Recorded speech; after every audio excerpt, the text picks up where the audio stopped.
को तो पहली बात तो अचंभे में मत रहिए कि एक्सपायरी 15,300 के पास हो रही है। 100 पॉइंट छोड़ दीजिए, आज नहीं तो अगले हफ्ते आ जाएगा सर। आगे क्या सोचिए, आगे की सोच ये है कि एफआईएस जो हर बारी आपको पहले 15 दिन में बेच के जाते हैं, लास्ट 5 दिन में ऐसे ले रहे हैं जैसे कल कोई है नहीं। So extremely bullish, technology is being re-rated, it means the slight murkiness in banks will be made up. So don't go short on the Nifty for God's sake, because there are enough other legs which are going to move. In fact, I am betting on Reliance and Bharti being the best movers in the month of June, which will take the index to new highs. उससे अलावा you have to concentrate on your mid cap portfolios, which can be volatile. So play the volatility, but this is the time to be into banks, financial services, where I think the risk reward is very favorable. आपको update भी दे दूं, Godrej consumer 818 20 22 में बोला था, 835 हो गया है, 875 का टारगेट कायम है।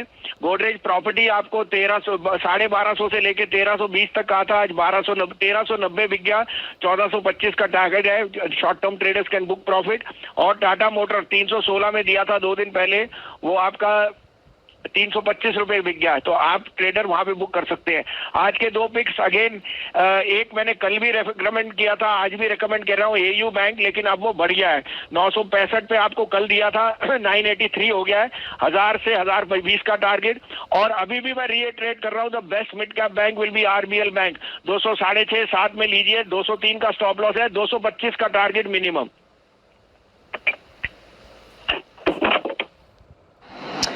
चलिए, आपके सामने एयू स्मॉल फाइनेंस बैंक आपको बताते हुए दिख रहे हैं भसीन साहब। एक दो स्टॉक्स पर मैं आपका ध्यान और रुझान कराना चाहूंगा Sanjeev ji.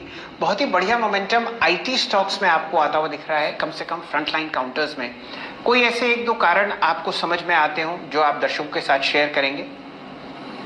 Sir, in a recent conference, one of the large broking houses has said that there is no impact on any slowdown and global growth is visible, which means technology spending is going to even go up, or work from home is working very well for the technology pack. तो इसमें मैं 2 नाम recommend करूंगा, HCL Tech and TCS. Stay with the leader. HCL Tech will again start to outperform. In the north, there has been a little slowdown and the cases went up, so there is absenteeism.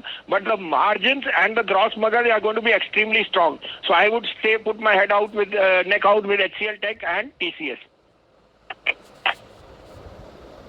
Bhasin साहब, बस यही आपके मुख से लोगों को सुनवाना था कि जो कंपनीज बताती हुई दिख रही हैं ब्रोकरेजेस को, वो 3 बातें हैं। डील पाइपलाइन बहुत बढ़िया है, टेक्नोलॉजी स्पेंडिंग आपको ग्लोबली बढ़ती हुई दिखेगी, और साथ ही साथ जो आपको मार्जिन में इजाफा वो इसलिए आता हुआ दिखेगा क्योंकि ट्रैवल कॉस्ट कम हो चुकी हैं और लोग घर से काम कर रहे हैं, इसलिए एडमिनिस्ट्रेटिव कॉस्ट में भी आपको कमी आती हुई दिख रही है।